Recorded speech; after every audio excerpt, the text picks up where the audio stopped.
그 얘기를 우리가 안 할 수가 없습니다. 한덕수 헌법재판소 재판관 2명 대통령 몫으로 지난번에 발표했다고 주장했으나 지명이 인정이 되어서 네. 효력정지 가처분 오늘 만장일치로 인용이 됐습니다. 이 얘기를 먼저 한번 시작을 해봐야 될 것 같죠? 네. 우선 우리 이상호 기자님께서 좀 정리를 좀 해주십시오. 예.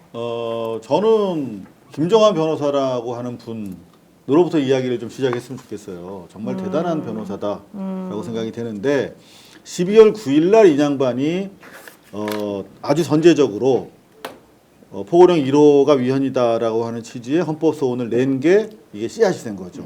그러니까 당사자 적격을 가지고 있던 분인데 이제 이 양반이 헌법과 법률에 따라서 제대로 합법적인 절차에 따라서 임명된 법관에 의해서 재판을 받을 권리가 있는데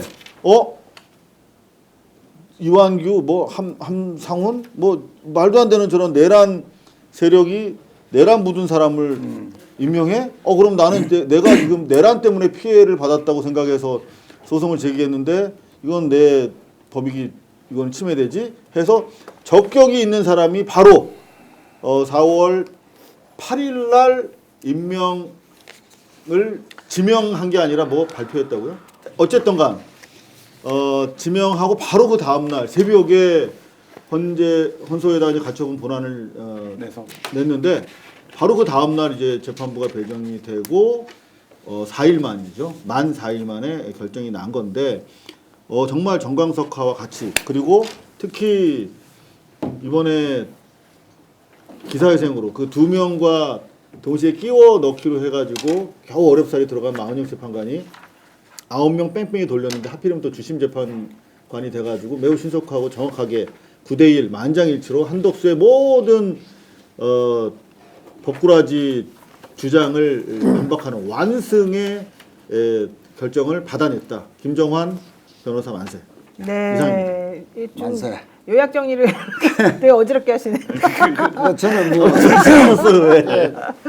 저는 이 헌법재판소에서 한덕수 대행의 지난 그 이제 헌법재판 판결대로 따르면 물론 뭐 기각은 됐습니다만 그 탄핵 소추 의결 정족수 국회에서 그때 이미 대통령이 아니다. 대통령은 3분의 2지만 탄핵의 그 소추 의결 정수가 그러나 총리일 뿐이기 때문에 총리의 소추 의결 정족수 가반 151석 이상이면 적법한 절차를 거쳤다라고 했기 때문에 그러면 총리잖아요.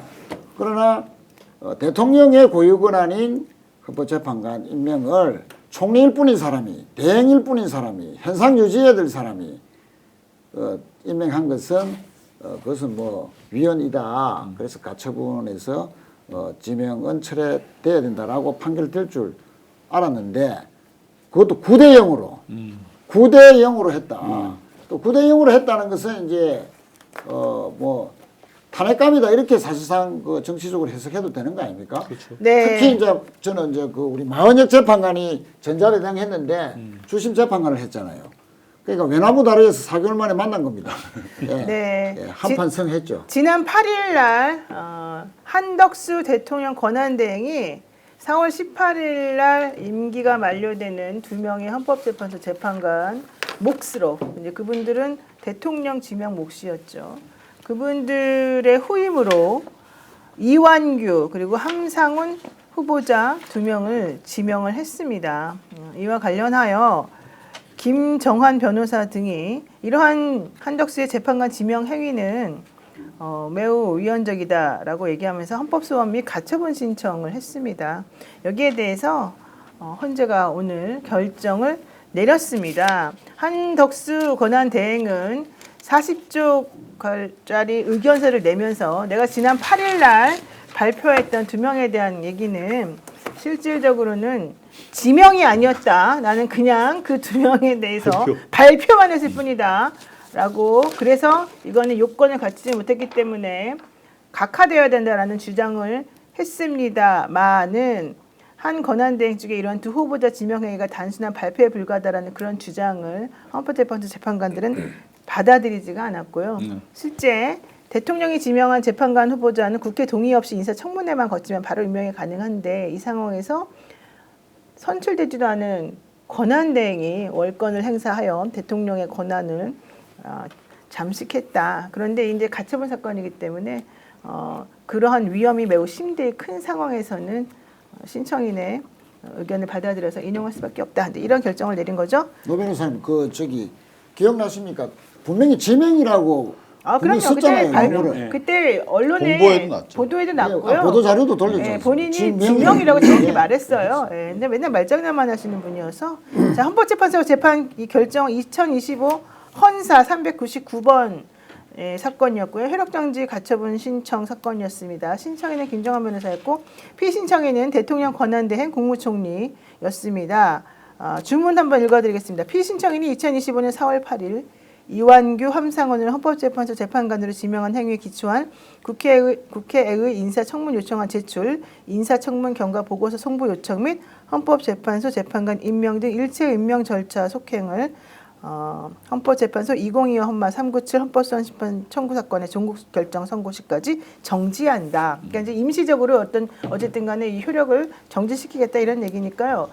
이러한 결정을 두고 헌택수 권한대행 측에서는 헌재의 결정을 존중하며 본안 선고가 이루어질 때까지 최선을 다해서 내 자리를 지키겠다. 근데 이미 오늘 얘기했습니다. 발표는 했지만 지명은 한 건 아니다라는 얘기를 함으로써 사실 본안에 대한 방어는 맞아요. 불가능했어요. 불가능했습니다. 불가능했고 네, 헌재 결정문에 보면 마지막에 그런 내용이 있어요. 이거를 기각했는데 본안 청구가 인용될 때 얻을 불이익이 너무 크다. 그러니까 그러면 사실 이 헌법재판소라고 하는 기관 자체 혼란이 초래될 수 있기 때문에 그거는 있을 수 없다라는 취지로 이제 작성이 되어 있거든요. 그거를 보면 이거는 그러니까 구조는 인용했다가 기각됐을 때 아니면 기각했다가 인용했을 때 이 두 가지를 비교했을 때 이 형량을 따지는 것 같지만 그 얘기가 아니라 이건 성립이 안 된다는 얘기예요. 그러니까 이 성립이 안 된다라는 취지니까 이거를 여기서 인용하고 본안에서도 인용되어야 한다라는 취지로 해석이 되게 작성이 되어 있더라고요. 맞습니다. 더구나 이제 방어 논리로 유일하게 내세운 게 이제 발표했을 뿐이다라고 하는 측면에 대해서도 적시하고 있습니다. 뭐라고 했냐면 사건 후보자를 재판관으로 지명함으로써 그 지명 행위에 대해서 명백하게 규정을 했고 이 사건 후보자에 대한 임명 의사를 공표함과 동시에 그 임명 절차를 공식적으로 개시하였다. 그러니까 그 발표가 사실 공표라고 하는 행위인데 그것까지 커버해서 다 어찌 됐든 간에 너는 공식적으로 임명 절차를 개시한 것이다라고 해서 명토 박았어요. 어떤 논리도 불가하게. 네. 자 그러면은 이제 지명이 안 되고 발표만 했으니까 본안은 안 가는 거죠. 아니 제가 질문을 드리는 게 이 지금 법무법인 정로는 피신청인 쪽에 지금 이제 저걸 하고 있지 않습니까? 여기 변호사 비용은 누가 됩니까? 총리실에서 됩니까? 아니 이제 따져봐야 될 거 중요한 아니에요. 문제죠. 예.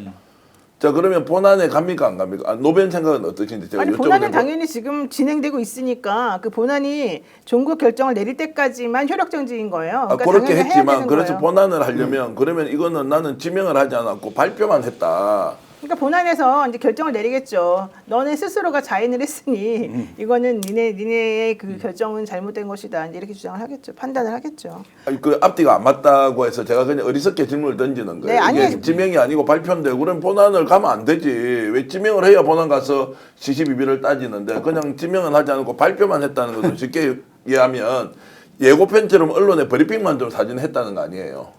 그러니까 가처분을 기각해달라고 요구를 했거든요. 그 얘기를 하면서 그 얘기는 뭐냐면 각하를 해달라고, 예. 한 거는 본안은 안 가고 싶다는 취지로 얘기를 한 거죠.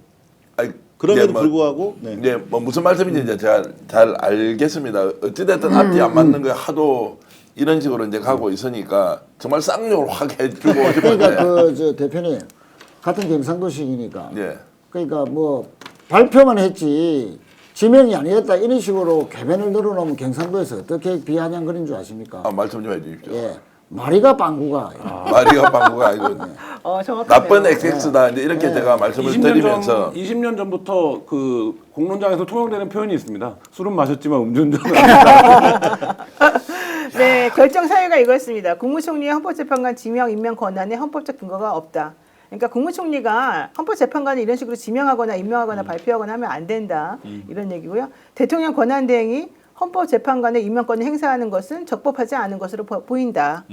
권한 없이 임명된 헌법재판관이 헌법소원 사건을 심리하게 되면 국민의 헌법과 법률이 정한 재판을 받을 권리가 침해될 수 있다. 그러니 그 2명에 대해서 권한 없는 한덕수가 아무리 발표를 하든 지명을 하든 임명을 하든 그거는 받아들일 수가 없다. 가처분 결정은 왜 필요하냐? 임명 절차를 진행하게 되면 회복 불가능한 손해가 있고 헌법재판에 대한 신뢰가 무너진다. 법적 안정성이 심각하게 훼손된다. 따라서 법익을 비교해서 형량을 해보니 가처분 인용으로 임명 절차가 지연된다 해서 그들이 어떤 불이익을 받는다고 볼 수 없고 다만 그것이 인정되지 않을 경우에 오히려 재판의 적법성과 신뢰에 돌이킬 수 없는 중대한 손해가 발생할 수밖에 없다. 따라서 인용하는 것이 타당하다. 너무 그러니까 명확합니다. 헌법재판소가 과정은 네, 뭐 좀 너무 정확해요. 국민들 애를 많이 먹였지 않습니까? 그 윤석열 탄핵 재판 때도. 그런데 과정은 참 앞으로 또 많이 알려지겠지만 하여튼 뭐 우여곡절이 많았을 것 같은데 결정문만 보면은 네. 상당한 그 의미가 있는 결정문을 연달아서 근데 내는 거예요. 결정문을 너무 잘 써요. 그러니까 이게 너무 법조인들이 보기에 이렇게 완벽한 결정문이 그리고 없어요. 뭐 모범 교과서 댓글 반응들도 그런 게 많아요. 그러니까 전 대표님 말씀하신 것처럼 워낙 이상한 짓들 많이 하고 월권적이고 위헌적이고 위협적인 일 많이 하는데 사실 저는 오늘 헌법재판소 결정문 상식적인 수준의 맞아요. 결정이라고 네. 보거든요. 근데 이제 지금 댓글 같은 데 반응 보면 이런 것만 봐도 사람들이 이제 마음이 힐링이 된다는 거예요. 좀 그러니까 시원하고. 너무, 네. 네. 그러니까 너무 세상이 지금 말하자면 이상하게 미쳐 돌아가고 있는데 이렇게 그래도 어떤 기관이 이렇게 상식적인 주문을 과 결정을 해주는 것만으로도 된다라고 하니 지금 이제 윤석열과 그 내란 세력 일당이 얼마나 사회에 그러니까 말하자면 정서, 공기를 퇴행시켰는가 이게 이제 드러나는 거죠. 정말 이런. 오염을 시키고 있습니다. 네. 공기에. 그래서 국민들이 너무너무 답답하고 막 숨이 턱턱 막히는데 이 헌법재판소의 결정이 중간중간 고비고비마다 하나씩 이렇게 오아시스처럼 시원한 물을 뿌려주니까 오아시스 맞네요. 너무너무 시원하고요. 유일하게 정상적으로 작동되는 중심을 기관이, 잡아주는 것 여기밖에 같아요. 없는 거예요. 유일하게 정상적으로 작동되는 헌법기관인 것처럼 느껴져요. 진짜. 그리고 이게 이번 가처분 결정 굉장히 강력한 실효성을 갖는 게 사실 본안 소송을 하는데 50일 통상적으로 50일 이상 걸립니다. 그러면 새로운 대통령이 선출이 되거든요. 그럼요. 그럼 새로운 대통령이 임명하는 것에서 그러면 결정적인 영향을 받게 되죠. 왜냐하면 새로운 대통령이 2명을 지명을 해버리면 사실 이거는 사실상 무효화되는 과정으로 갈 수밖에 없기 때문에 이번 가처분 사실 이제 가처분은 말씀하신 대로 본안까지만 효력을 유지하는 게 통상적인데 이번 건은 시기적인 것과 물리면서 사실상 종국적인 결정이 될 수 있는 판결이 나온 거죠. 오늘 방송 어떠셨습니까? 마음에 들었다면 구독, 좋아요로 스픽스를 응원해 주십시오. 여러분들의 구독, 좋아요는 가장 큰 힘이 됩니다. 스픽스 구독, 좋아요